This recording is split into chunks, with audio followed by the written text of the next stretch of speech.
to do better in their business, but I also have to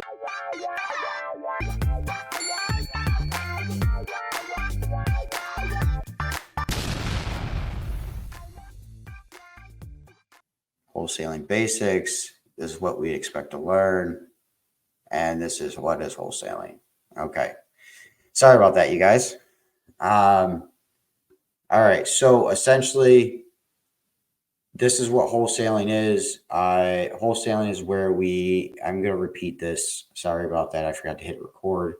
Where we get a property under contract, we market the property to investors at the same terms as the original contract, just with your marked up fee. Okay. We assign the contract to the investor and we'll follow everything through closing, and then we get paid. Essentially, we don't flip the property, we flip the contract. Okay. And I know I just repeated myself. Sorry about that, you guys. I just forgot to hit record. So does anybody have any questions on this before we go forward? I don't want to do too many. Just like if you have any, just go ahead and either raise your hand or unmute yourself. Okay. All right. So we'll continue on. How to find deals. There's different ways to find deals. Okay. So different ways. These are a few different ways here. Cold calling is primarily what I do and primarily what we'll be teaching. Okay. There's text blasting, which with all the new laws that they have now, I think is kind of going away, in my opinion. So you always have to be up to date on the new laws and what's going on. All right. PPC, which is pay per click. That is that's like Google ad spend or Facebook ads or anything like that. Okay. Driving for dollars, where you're going to be driving around looking at properties that look like they're in distress, take down the address, and you're going to get the information of property owner and trying to call them or market them or mail them. Okay. Creating a website. You can create a website, do SEO marketing, and try to get people to come to your site. Like for instance, 𝐕𝐢𝐝houses.com, something like that. Just using that as an example. Networking, talking with other people is networking. Going to other network events, things like that. But not only that, but just the people you're around. Tell them what you do. And you never know who. Oh, my cousin, her husband just passed away, and they have a property that they don't know what to do with. Can you help them out? Sure. Things like that. I mean, it's obviously that's everything. It's just if people don't know what you do, there's no way that they're going to reach out to you. Okay. On market, there are deals on market. Now, later on, we'll go into a strategy where, you can do things on market, but you got to understand that buyers, if it's on market, they will know it's on market and they need to feel like they get a deal no matter what. Okay. So, agent outreach, reaching out to agents. And that's not just for the properties that they have on market, but agents get pocket listings. They get off market stuff. They get stuff that is distressed and they don't know what to do with because, a retail buyer is not going to work with it because it won't pass an inspection or anything like that. So you talk with that agent, be like, hey, any of those properties, bring them to me. I got buyers. I'll work with you. We'll JV together, whatever the case may be. Okay. And if you don't know what JV is joint venture. Okay. Bandit signs. Bandit signs and are those signs that are off to the side of the road saying, "We'll pay cash for your home." You know, now keep in mind, in some cities, those are illegal too. So, and some people just put them out there in the morning, take them out afterwards, or they'll put them there or put them up high or anything like that. Really, the people that's going to be calling you is this, like city ordinance. They'll call you and try to see what, hey, you got to take down your signs or whatever the case may be. Okay. Then there's also direct mail. Direct mail is one of the more expensive ways. Okay. I would say PPC is pretty expensive, and then direct mail is pretty much up there. You're going to be paying probably about $1 a property to send out a direct mail. Okay. Now, can you only do one of these and not anyone else? Yes. Can you do more than one? Yes. Can you do all of them? Yes, if you got the budget. Okay. So everything has to deal with whether you got the budget. Okay. Inbound marketing versus outbound marketing. Okay. Out of those that I mentioned here, what's inbound? What's outbound? Okay. So all of these, so cold calling, texting, those are outbound.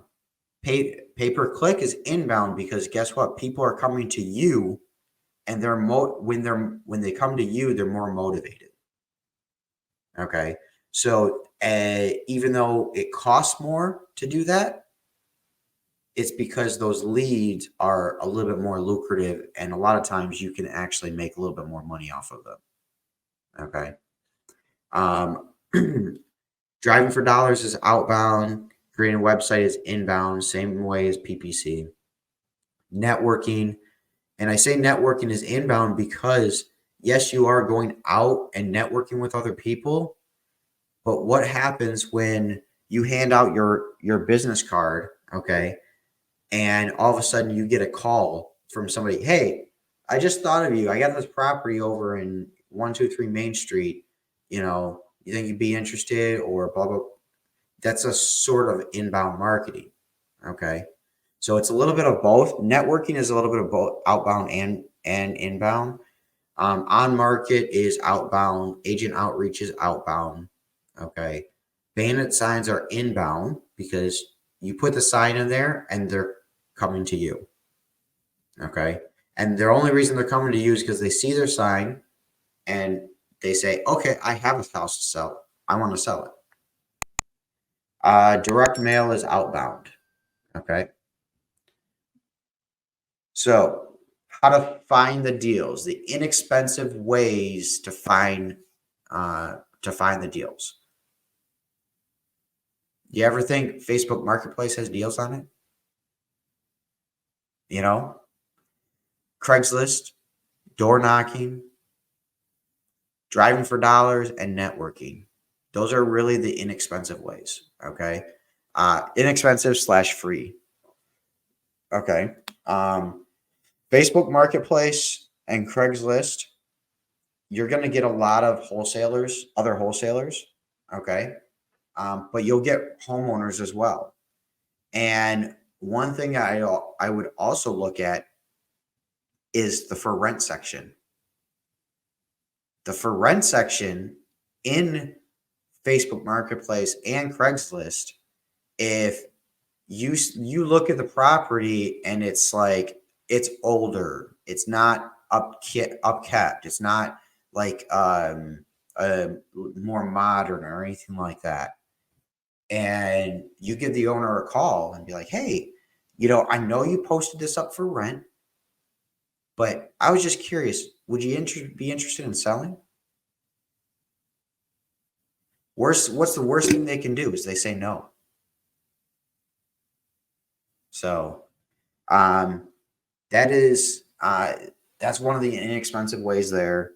How to talk to sellers. Okay. Talking with sellers is not all about the numbers. Actually, it's far from it. talking with a seller is about building rapport, okay? Finding out what their pain point is. And I say, don't lie.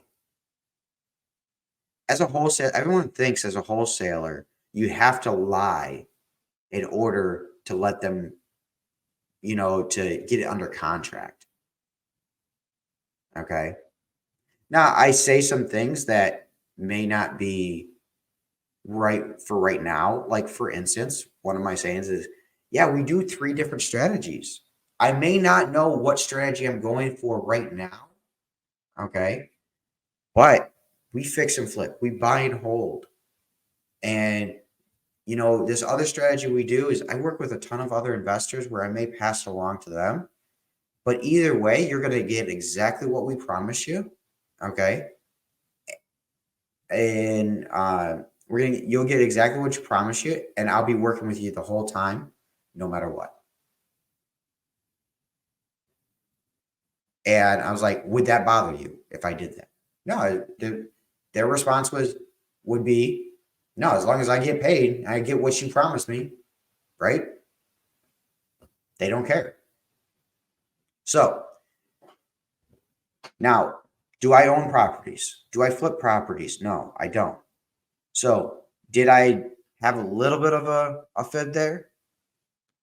Yes and no. I will eventually do that. That is a strategy. That is a strategy that I look for. Okay. If you don't want to say that, don't say that. Just say, hey, I work with a lot of other investors and, we partner together. Things like that. People understand and they get when you are not being authentic, when you are lying to them, when you're trying to get one over on them. Be honest if you cannot help them. I tell people right off the bat, it sounds like I'm not your buyer. It looks like you're more on the retail side. And unfortunately, we got to be able to make money. Okay. And I let them know right off the bat, like, hey, I'm happy to give you my offer. The problem is it's going to be a lot lower than what you think. So, like, I'll let you know here. This is my offer. But then I follow up with, even though I can't help you, is there anything else that I can help you with?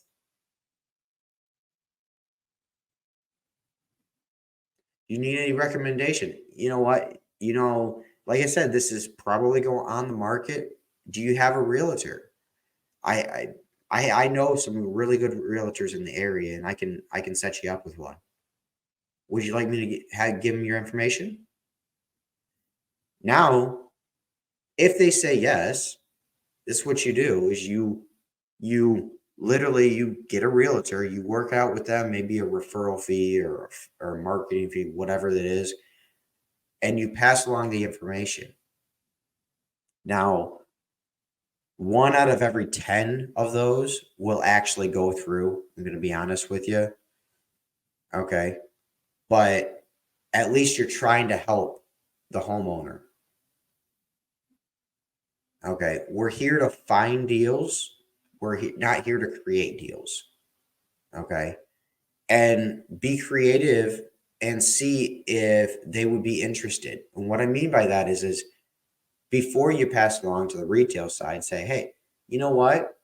Would you be interested in a creative finance deal? Would you be interested in becoming the bank? If they own it outright, of course. If they don't, say, hey, what's your underlying mortgage on this? The key thing is you have to be able to cash flow. The investor has to be able to cash flow. Okay. So if you can make it a win-win, if you can make it a win-win for the investor and yourself as well as the seller, then it's great. Okay. Getting the price out of the seller. There's this age-old saying, whoever says the price first whoever says the price last has control. Okay. And the saying could be go opposite, where whoever says the price first loses. So you could say either way. Talk to them about the benefits of working with you, benefits of your offer versus going on market. All right. Listen to see what they're looking for. Okay. Use what they say back on them. If they say, oh, we're just sick and tired of this area, we don't want, I want nothing to do with the house. My father passed away in there, or, I really don't want to clean it out, things like that.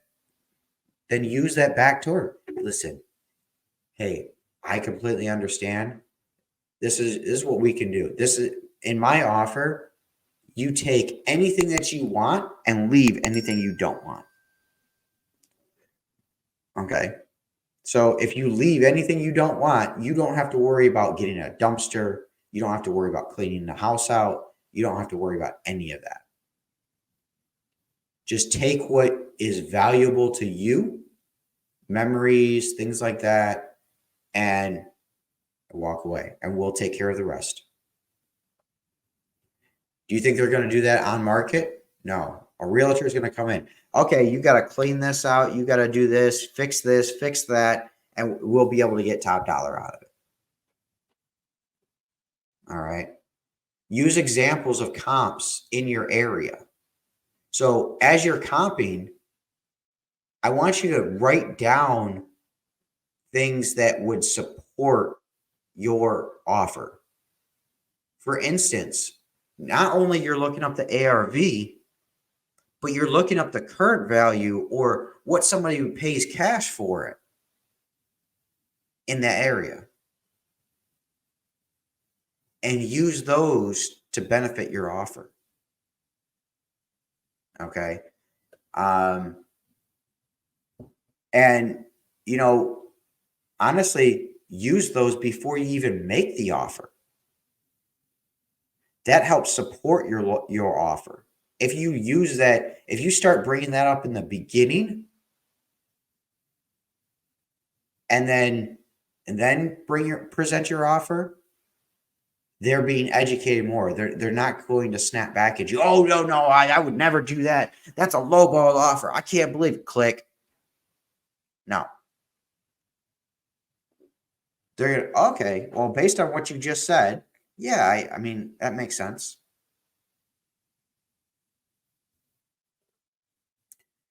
Finding out their reason why. Everyone has a reason why they want to sell. Now, some people come to you and say, yeah, that's my reason why is price. If I get the right price, then yeah, I'm going to sell. That's not their true reason why. Okay. If their reason why is price, flat out say, you know what? I'm probably not going to be your buyer. But we can still go through everything else. But if the reason you're going to sell is just price alone and nothing else, it doesn't look like I'm going to be able to help you out. Because I got to be able to make money. I do this for a living. So if they do not, then they're not motivated to move on. What would you do in the first place? You would follow up with them. Would you just leave that lead and never talk to them again? No. You put them in a sheet of paper, your CRM. So a CRM is a customer relations management system. Okay. You put them in your CRM as follow up with this person every month, every 2 months, every 3 months, whatever makes sense. And you'll know what makes sense based on your conversation with them. Okay. If they say, oh, you know what, we're cleaning out the property, we'll be ready in 2 weeks. Follow up with them next week. Oh, we'll be ready in 2 months. Follow up with them in a month and a half or a month. Whatever they say to follow up with them, scale it back just a little bit so that you can still be on their mind when that comes, as well as you may be the first person to get to them. Because if you're calling them, rest assured, other people are too.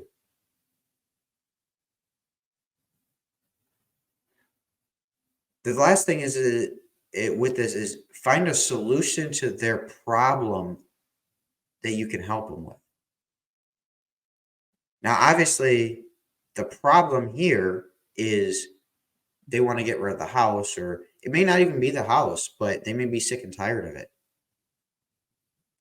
But you need to find a solution to help them out. And I'll keep saying it, we are deal finders, we are not deal creators. Okay? So finding the solution, say they don't have any equity in the property whatsoever, but they need to move on. They need to leave. They need to, whatever the case may be. Give them their options. Say, if you put this on the market, you're going to have to come out of pocket for money. Okay. But what if we can take over your mortgage? What's your mortgage rate at? What is, it's called a subject to. Okay. What can we do with that? You explain the benefits, and we'll go over that later on, but you explain the benefits between going with that versus, versus, hey, you might, if you sell this on market, you're going to have to come out of pocket probably about a good 20, 30 grand, whatever the math comes out to. Okay. Versus if I take over your mortgage, I might be able to get you some money. And if you're doing a subject to, you let them know, hey, I work with a bunch of other investors, and for this one, I would be passing along to them, but I would get you both fully in touch so that you're fully comfortable with each other. I would never want to transfer that over without that. Okay. And I might be able to get you like maybe $5 grand or something, depending, obviously depends on the numbers and things like that. All right. So what do you do with the lead once you get it? All right. Setting up the appointment or a call or a time to call back with an offer. Okay. When you set up an appointment with the seller, not only do you set up the appointment, but then you have to follow up with that appointment. So like, for instance, if I say, okay, Wednesday, I will, let's meet at 5 o'clock on Wednesday. Okay. When I'm on Tuesday, I'm going to give them a call and just say, hey, just want to follow up, make sure we're still good for Wednesday. That way I'm fresh in their mind and they're not forgetful. Okay. Matt, do you have a question?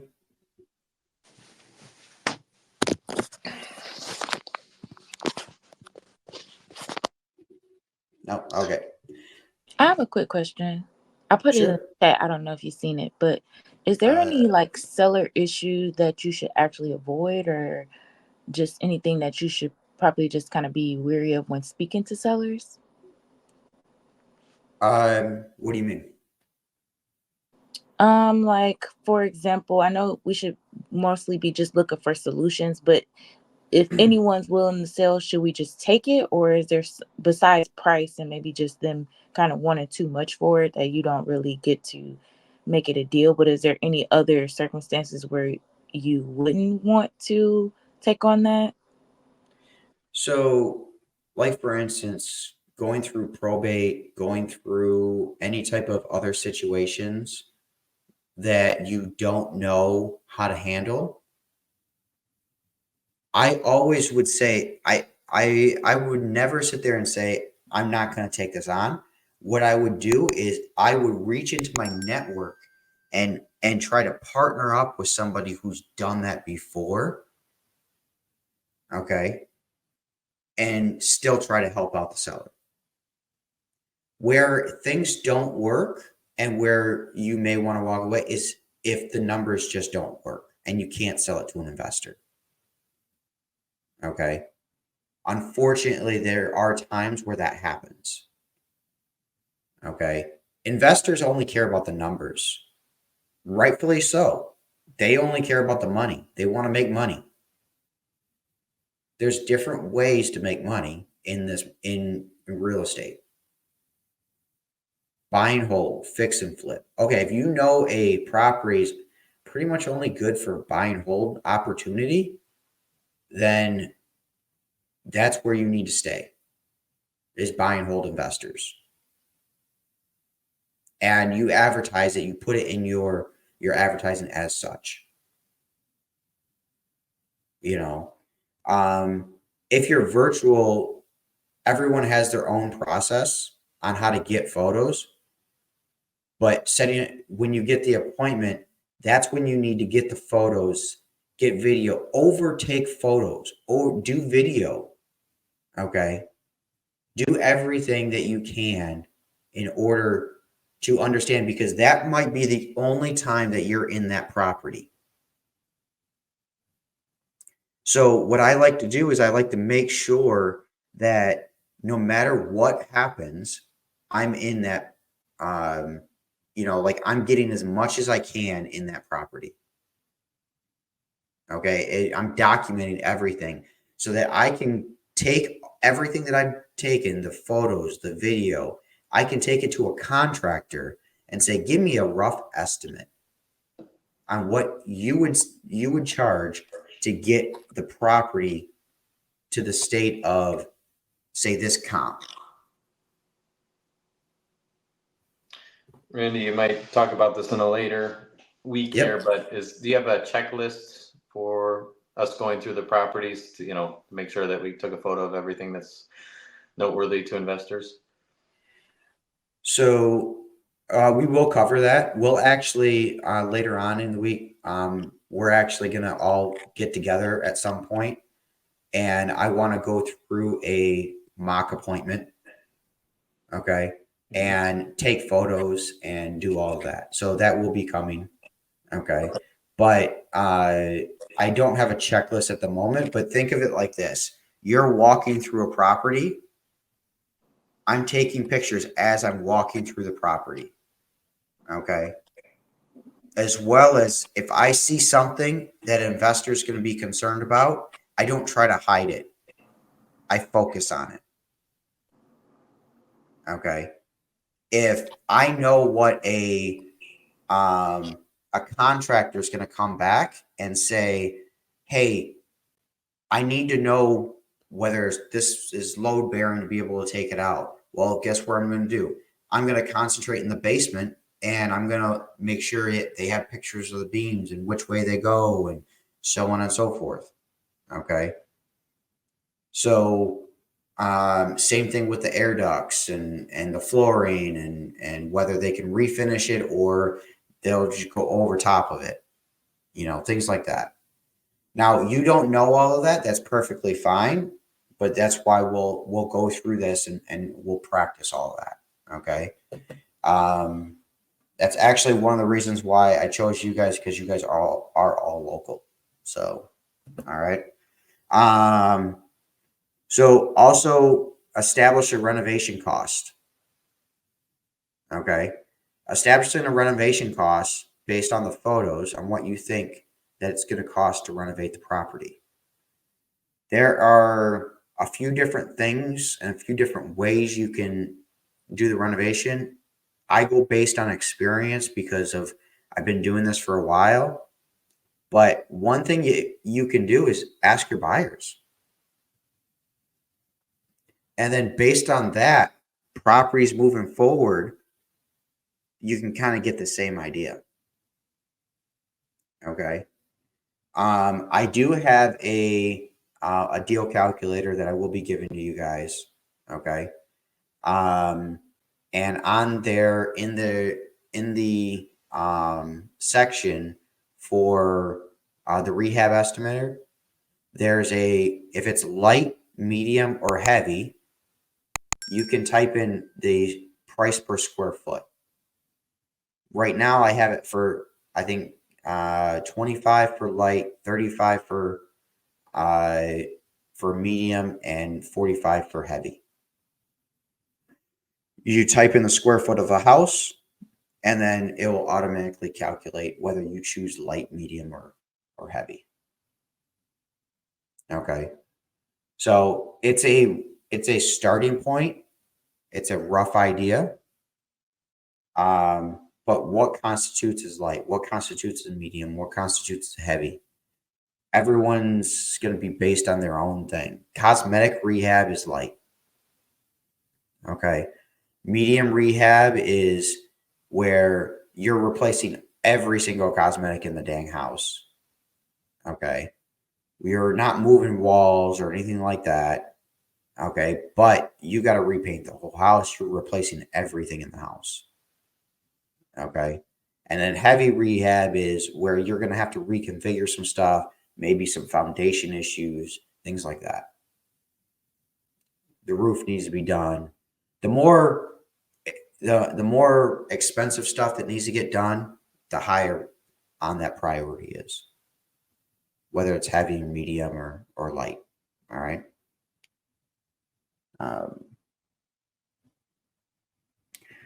How to run comps. Running comps is a skill and an art form. Okay. In the suburbs, starting with a half a mile out, don't cross major roads, and take like for like houses. Like, you can't take a 2-story and a bungalow and compare them. It's not going to work. Okay. Does everybody know what a bungalow house is? Okay. So a bungalow house is where you have everything on the first floor. Okay. And then you walk upstairs, and the whole upstairs is one bedroom, one big bedroom. That's what's called a bungalow house. Okay. So yes, it's 2 stories, but the third story, the whole story is all one bedroom. Now, some people will take that where it looks like it's all one bedroom. Maybe they'll put a wall there to try to create 2. It's still a bungalow house. You still have your pitches in the walls. The pitch of the roof is actually in the wall, and you'll see that. That's a bungalow. A regular 2-story is you go upstairs and you get a full floor. There's no pitch in the roof or anything like that. There's still another tier for the roof to sit. There's like an attic in there, but you still got a full second floor. What it might be multiple bedrooms or anything like that, whatever the case may be. Okay. You got to do like for like houses. If it's a brick house, you can't compare it to a frame house. All right. Now, if for some reason you have one brick house and there's all frames, it's a good thing because brick sells for more than frame houses. But you can't do the opposite. If there's one frame house and there's a bunch of brick houses, it's going to devalue. You're going to have to give a huge, huge discount on that. Do you have, Randy, any like estimate of how much less a framed house sells for than a brick? Like 5%, 10%? That depends on the area. Mm-hmm. So if you go inside Detroit, it's going to be a lot more of a discount than it is in the suburbs. Mm-hmm. If you're in the suburbs, it's probably only about a 10%. Okay. Okay. But in Detroit, it's probably going to be more like 25%. Okay. But it also depends on the area in Detroit too. If you got a neighborhood that's all frame houses, then it doesn't matter as much. Mm-hmm. You're comparing it to frame houses anyways. Mm-hmm. Okay. Thanks. Yeah, no problem. So let me get back here. So we just kind of, in the city of Detroit, it's much harder. It's a neighborhood by neighborhood, block by block. Okay. And I'll let Mac back in here. It, like I said, it's neighborhood by neighborhood, block by block. It matters if it's brick or frame, and it matters if it has a basement or not. Okay. Look at all of these criterias. It also matters, like, especially in the suburbs, it matters if it has a garage, because if like, for instance, I'll give you an example. You go down to Dearborn. If every single house on that block has a garage, and your house is the one house that doesn't have a garage, you need to discount that at least 15 grand.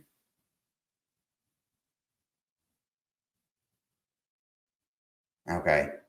So you have to look at everything based on what are the criteria for that neighborhood. Okay. If you look at the criteria for that neighborhood, then you can go from there. Okay. Let's see here. How to know what buyers will pay? Simple enough is ask them. Ask your buyers. In the beginning, you know how many times I went to network meetups and I asked buyers that I trust. I asked buyers that I trust that, hey, what do you think you could pay for this? What do you think that, what do you think that would be a good buy price for this? And note down that information. All right. You can also search for cash buyers in the neighborhood and see what they are buying for. So when you're doing your comping, you can actually search, okay, how many of these people pay cash? Who pay cash for theirs? And what are they buying at cash? And you can see linked properties from that property as well, usually, and see how many, if they're an investor or not, or whatever the case may be. That gives you a good idea of what you can pay for it or sell it for. Sorry, Randy, how did you say, if you're searching Zillow, perhaps, is there a way to see or if the home was bought all cash or not? Or no, there's no way to search Zillow. It's mainly if you're on, say, Propstream or Batch Leads, okay. Got it. Things like that. Got okay? It. Okay. Or if you have access to MLS. Mm-hmm. Okay. So that's where that software comes in handy. All right. So know what is important for your market. For instance, brick versus frame. We call frame, it's siding houses that have siding. Okay. Basically, it's built up with wood, and the only thing covering it is the siding versus the brick. Okay. Look at patterns in the market. Okay. If you are good at finding patterns, that's good for you, because you will adapt with the market as it changes. when I started a little bit over 3.5 years ago, whatever it is, when I started, things were a lot different. Things were flying off the shelf because interest rates were really low. And I had to learn to adapt as we went throughout the years, as interest rates were coming up and people were panicking. I was still selling houses. We have to get them at a more discounted rate because of that. So you have to learn to adapt and find, look at patterns. Okay. Talking with the buyers and listening to what their buy criteria are. If you do that, you will understand what areas people are buying in. You'll understand what's hot, what's not, what are the areas to stay away from? Things like that. Know your market by getting in there and doing deals. What I mean by that is are you going to learn the market just by sitting back in your room and doing nothing and just looking at a screen and seeing what's there? You're not. You got to get out there. And you know how much I don't sell every deal. There's deals that I have not been able to sell because price is too high or timing's off or whatever the case may be. Or title search came back with something that we just could not get past. Whatever the case is, the more you do deals, the better it will happen. The better you will become. Okay. Now, here comes the calculations and everything that people get confused with. Okay. How to run the numbers as a fix and flipper or as a buy and hold or as creative investing. So Nick, you asked, are you on the hook to buy the buy the property if you can't get the deal sold? So your contract and how it has it. In your contract, the main thing that you're going to lose out on is your EMD deposit if you put down one. Okay. Yeah. Okay. Makes sense.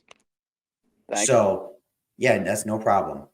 But one thing that you got to understand is if you're keeping constant communication with that seller, they understand what's going on. And that's what's very important is by keeping constant and open communication with that seller and letting them know where you're at, what feedback you're doing. What I like to do is like, if I need to get a price reduction, I try to get an offer based on that price reduction. And that way I can go back to the seller and say, hey, listen, if you go down to here, we'll close within a week. And it's true because I have this buyer over here who said they would pay, like, I'll give you an example. We got it under contract for $100,000. We're trying to sell it for 110. A buyer comes to me and says, listen, you're getting feedback over here, but I mean, I'll be a buyer at 90. I go back to the seller and say, listen, $100,000 is not going to work. We'll get it closed within a week. If we can get this down to 80. So what happens then is, what if the seller comes back and says, oh, well, I only can do 89. Well, you gotta understand and take into account, hey, am I willing to take a low fee for this work? Go back with a counter offer. You know what? If we can do 85, I think 85, that's about what I can do.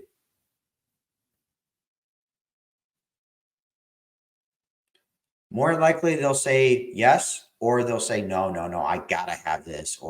And just ask why. What's the reason? What's, oh, is it because of the mortgage? Okay, I understand that.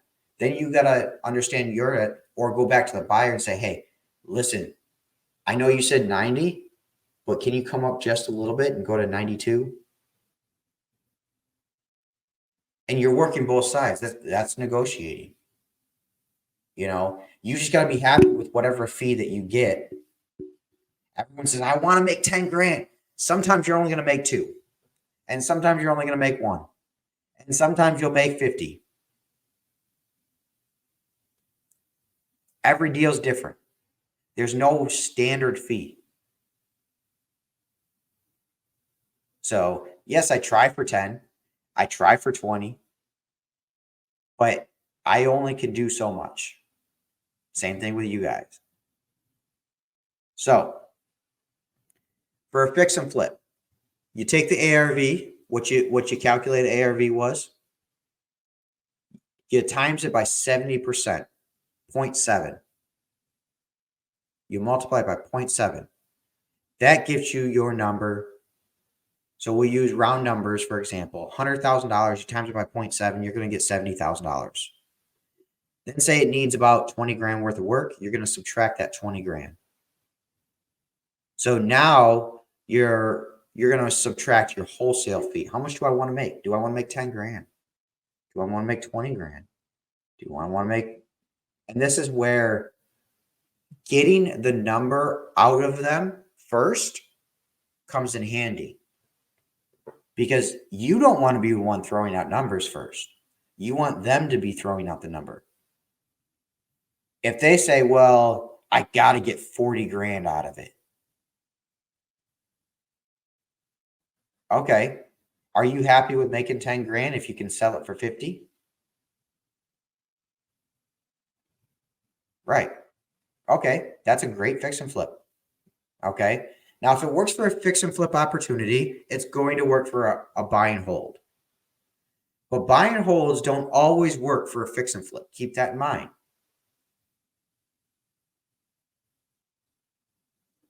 Okay. So a buy and hold potential is the rental income minus your expenses per month. You times it by 12 months. That equals your net income. And you divide it by your purchase price and your closing costs and your renovation costs. Basically, everything that buyer is going to have in the deal, what they pay cash for. That equals your cash on cash return, your ROI, your return on investment.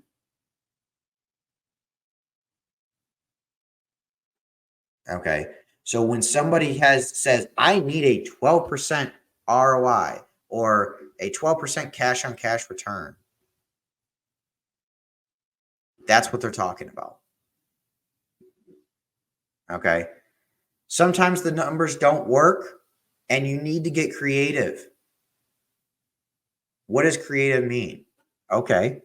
Creative means when you work with somebody and say, instead of them putting $50,000 cash down to buy the property, you have the seller say, hey, you know what? How about this? We'll do $20,000 down or $10,000 down, whatever the case may be, whatever you negotiate. Okay. And pay me $500 a month. Okay. For the next 5 years. And then we'll have a balloon payment at the end of that. What is a balloon payment? A balloon payment is whatever's left over at that 5 years minus your amortized interest rate, which I have a calculator and I have a link to where you can figure all that out. So don't think you have to do it in your head. Okay. You don't. That's what calculators are for. All right. So you do all of that and then you say, okay, then I'm at end of 5 years, I can have this big balloon payment, or say it's end of 2 years, and which is perfectly fine. Say, I just want to, you know what if I can just give you interest only payments for 2 years because I need to put money into this property. And what you plan on doing is either fix and flipping it or do a buy and hold and then refinance that person out later on at the end of the 2 years. Because you just increase the value, or your investors increasing the value. As a wholesaler, we have to look at all strategies, not just a fix and flip, not just a buy and hold. We have to look at everything. That's why good wholesalers make good fix and flippers, make good property owners, because they look at everything and they don't look at it just once. They have to look at it for every single deal.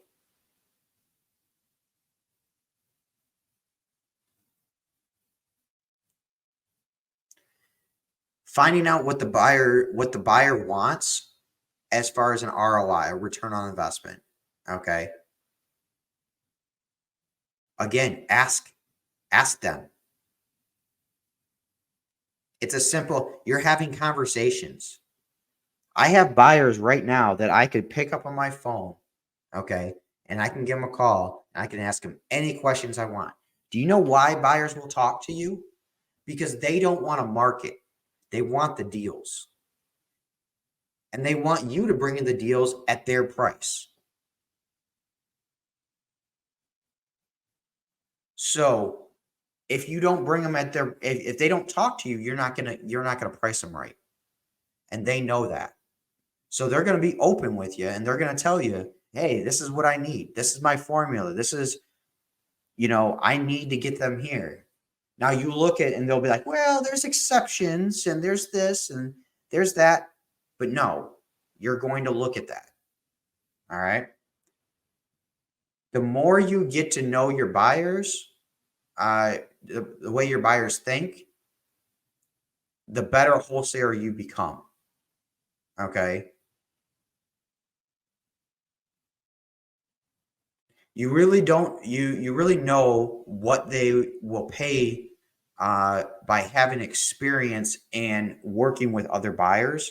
So if you're just, say, hunting for one specific buyer, that's great to start off with. But in order to get if things don't work out for that buyer, you need to have other buyers to work with, or you work with other wholesalers who do have buyers. Okay. This brings to, what are VIP buyers and how do you get them? Your VIP buyers are buyers that you know are going to close. People that you trust that won't go behind your back. I have VIP buyers where I can give them a call. Those same people that I just said I was going to give a call, I can give a call and ask them anything. I know that they're not going to go, if I give them an address, they're not going to go behind my back and try to steal the deal if I don't have it under contract. I will give them, hey, I'm just curious. I'm working with this property over here. This is the address, but I'm having a hard time coming up with what I could sell it for. What do you think? What would you pay for something like this?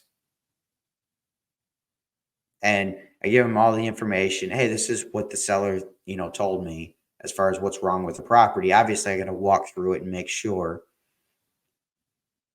And you take that information and you say, okay, great. Thank you. I appreciate that. Now, if you can negotiate under that price, what are you going to do? Are you going to go out and do a full out marketing for that property? No, you're going to, I got a buyer right now, right here. I just talked to him. Okay, negotiate. Hey, are you still interested in that property? Okay, great. I just locked it up. You want to walk it? Make sure all the numbers are right. Make sure everything's good. Okay, great. Awesome. Let's do it.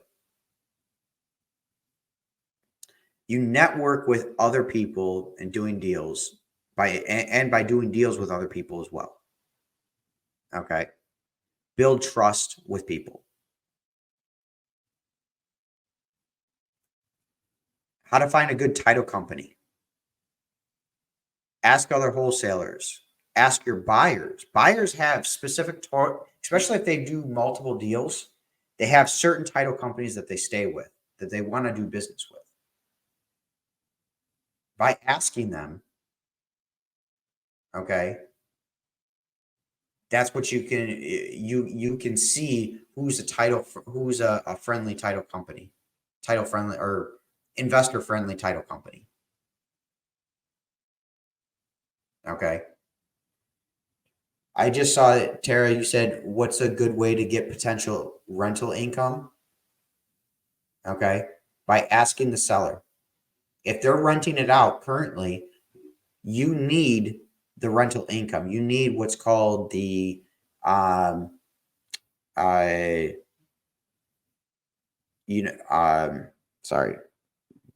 name just came to a blank actually. You need the, Is it like the rental roll? Like if they currently thank you. have it in place? Yes. Okay. You need the rent rolls.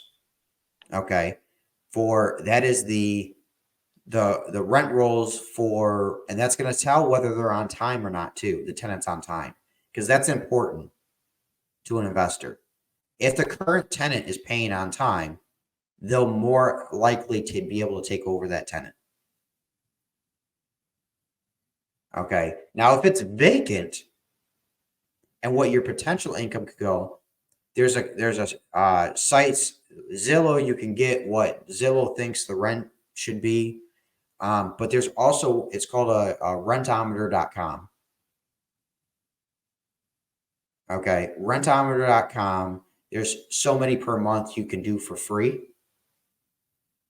And it's like a comping tool for rental income, for rentals. Okay. The average, the medium, and the highest and lowest of rental income.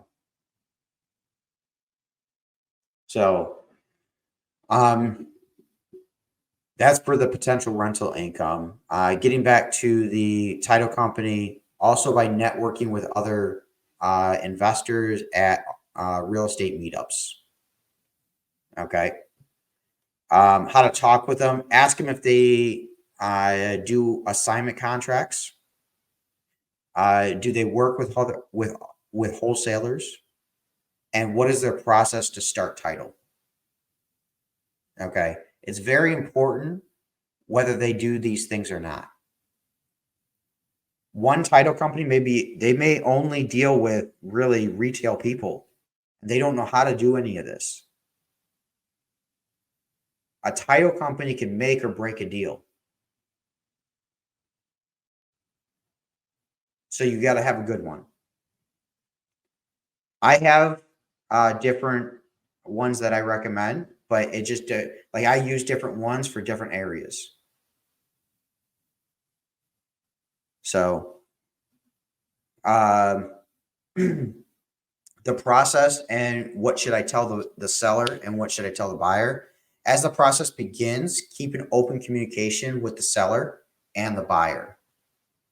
You're not keeping anything from the buyer. You're not keeping anything from the seller, but you're just keeping open communication on the process. Do you have to sit there and tell the seller that you have another person buying the house? No, you did that in the beginning. You just have to apprise them of where you are in the process of them, where they have to sign, what they have to do. And you are acting as the mediator between the seller and the title company. I will always put the buyer email in the email chain for the title company, but I won't put the seller. I'll keep a separate email chain with the seller, either with the title company or just letting them know where the title company's at and what they're doing. Or I'll give the title company their information so the title company can reach out. Either way. Make sure the buyer deposits their EMD to title. You are not taking EMD deposits. Okay. You're taking it to title. Okay. The title company takes it, and you have to follow up. If you tell the buyer this has to be done within 24 hours or 1 business day, follow up with the title company to make sure it landed. And if it didn't, give the buyer a call and say, hey, I noticed that the EMD deposit wasn't there. You plan on putting that in there? Did you just get caught up? Blah, blah, blah. I mean, people are busy. We understand that. Just be understanding. Okay. But too much of that, you got to move on and say, well, without the EMD deposit, our assignment's no longer valid. Okay. So I'm going to have to continue to market the property without that. Okay. Ask the buyer how much of a notice from the title company do they need for a closing date. In other words, hey, when do you need to know so you can get funds ready right now? Some people, if they're using hard money, they need the documents or they need everything. They need to include their hard money lender so they can get that done within a few days. Some people, it's a little bit more complicated. Some people are, they're taking it from their IRA or self-directed IRA or their self-directed 401k, and they need like 48 hours notice. Whatever the case may be, just talk with your buyers. Most important, keep the seller updated on the process with title work. Let them know what's going on. Now, if I've started title in the beginning and I haven't found a buyer, okay,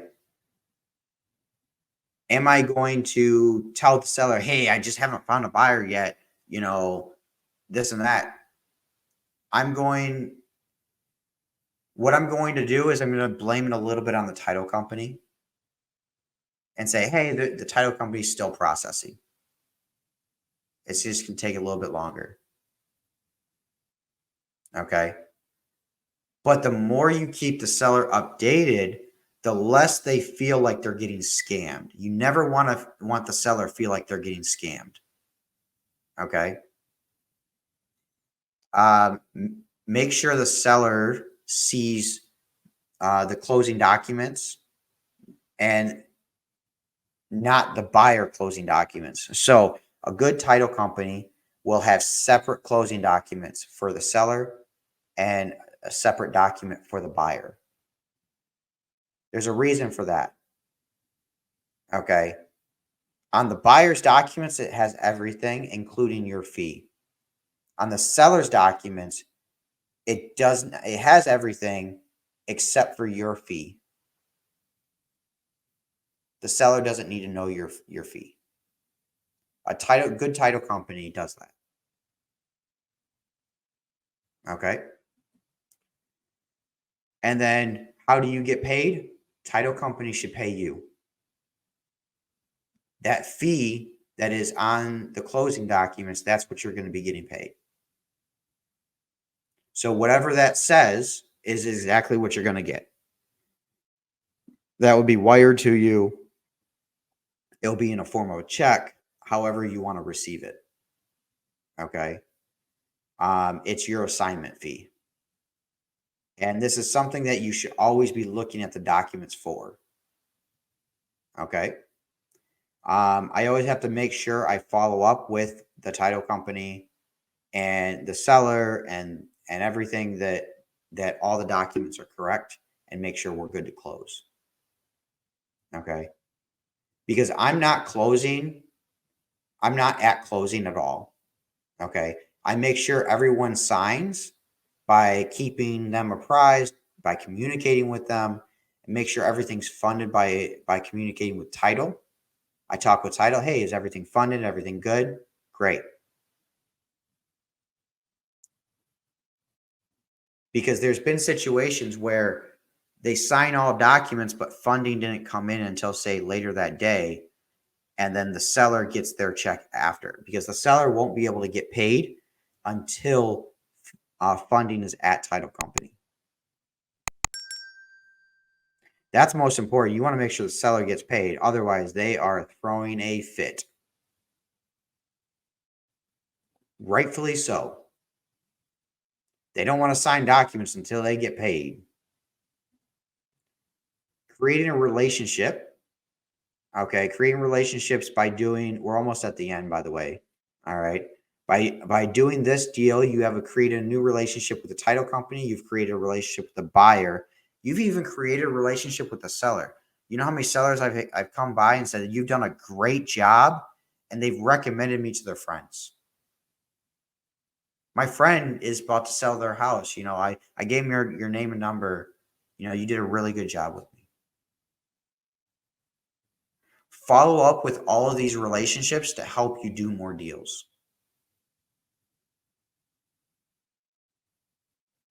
And then remember, you are not here to do only one deal. You are here to create a business and to do more deals. Okay. I want to work with a buyer on 10 different deals or more. So if I have to take a hit on one, I will, to create that relationship and keep that coming. If I know that that's going to happen. Now, I'm not saying your first deal, take the hit and knowing that. No, I'm not saying that. What I'm saying is that, say this is your fourth or fifth deal with the buyer. Well, you might want to take a little bit lower of a fee in order to help him out so he can keep coming to you if you're getting more properties. Or say he buys a portfolio from you. You know, that's going to be a big deal. So things of that nature. You know, everything's subject to change, and everything's subject to look at it and look at it with your scope. Just keep that in mind, that you want to do more deals with people. Okay. And the next step is follow up on upcoming leads.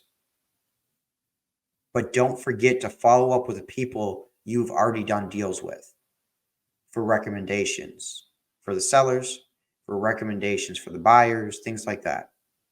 I've had buyers who come to me and say, well, you know what? I want to get rid of this property. I'm looking to go in multifamily. You think you can sell this for me? Sure, no problem. I'm going to take a look at it. You never know what's going to lead. You never know when a lead will fall in your lap. Okay, just because you've created that relationship with somebody that you've already done a deal with. Okay, people do business with people they know, like, and trust.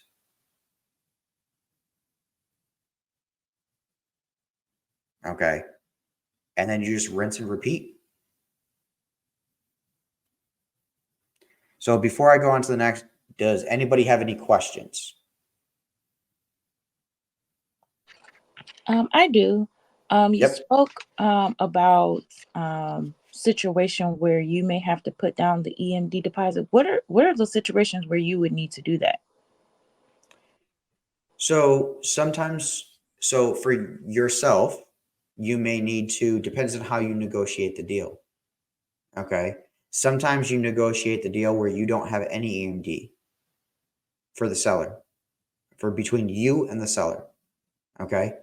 Then there's sometimes where you're talking to, say, a ex-realtor, and this has happened.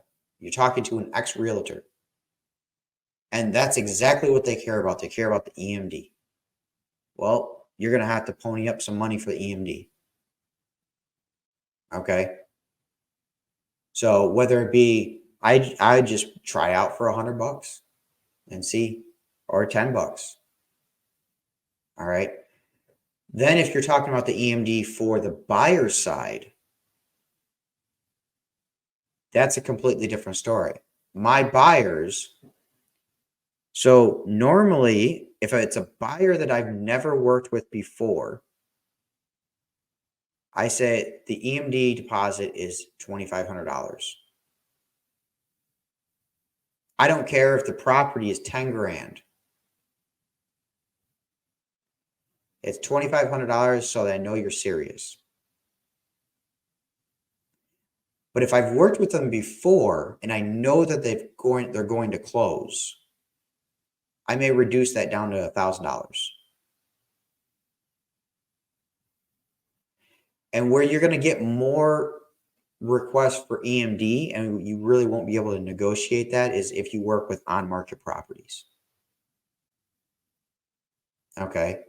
Then what you can do is you can try to negotiate. I'll give you the EMD, but after the inspection period.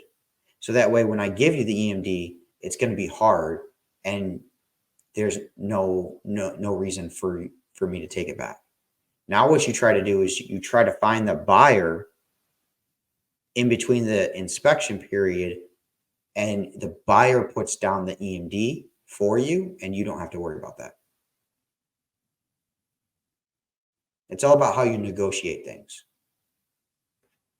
Okay. Does that answer your question? Yes. Okay, awesome. Anybody else have any questions?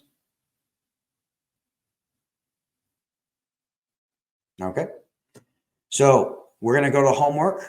What I'm going to have you do for next week. Okay. I got to figure out when we're going to meet next week. All right. But homework for next week will be, I want you to pick 10 properties on market. And I want you to answer these 6 questions for each property. What is the ARV?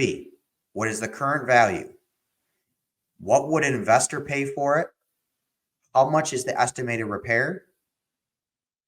And would this work for a flip or a buy and hold? And what do you need? What do you need to get the property under contract for? Okay, that includes your fee, everything. So what the investor would pay would be what you'd sell it for. What you get under contract for, and the difference between what the investor would pay and what you get under contract for, that's your fee. Okay. Any more questions? How would you find out what the current value is? Is it kind of just based off of the comps? Based off the comps, yes. Okay. So the comps, you can look at comps where they are, you look at comps to see if they are in its current standard or if it's like an after repair value standard. Okay. For instance, if it's a retail end and somebody's already flipped it. Okay. Does that make sense? Okay. So something like that versus, okay, its current standard would be maybe what somebody paid cash for it. Okay. What other investors paid in that area? All right. So with any of that, I have this here. Wanted to show this to you. This is my deal calculator that I do have. Okay. This is for fix and flip. And you got seller finance, buy and hold. Okay. And then you got a rehab calculator. And this is where I was telling you about with the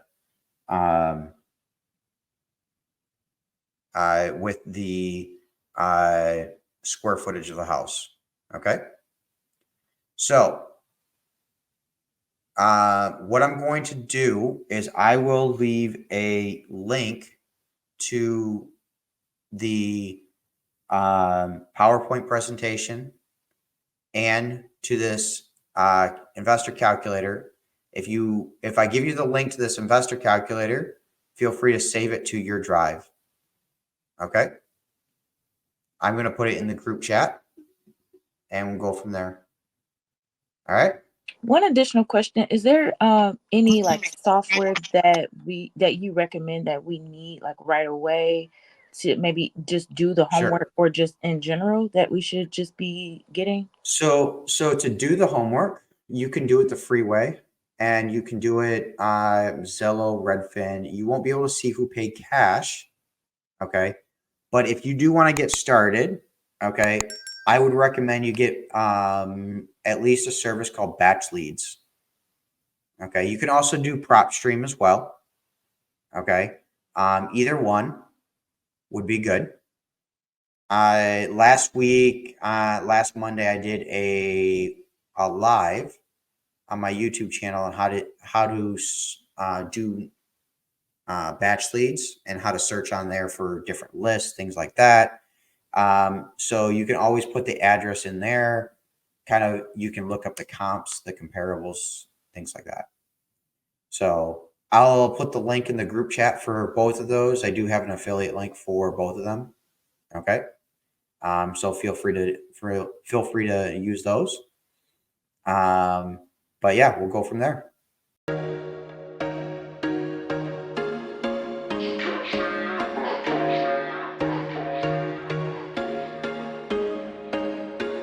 There was once a day that I would pray for you. I'd go and misbehave just so you'd notice too. Sneaking looks up and down from across the room.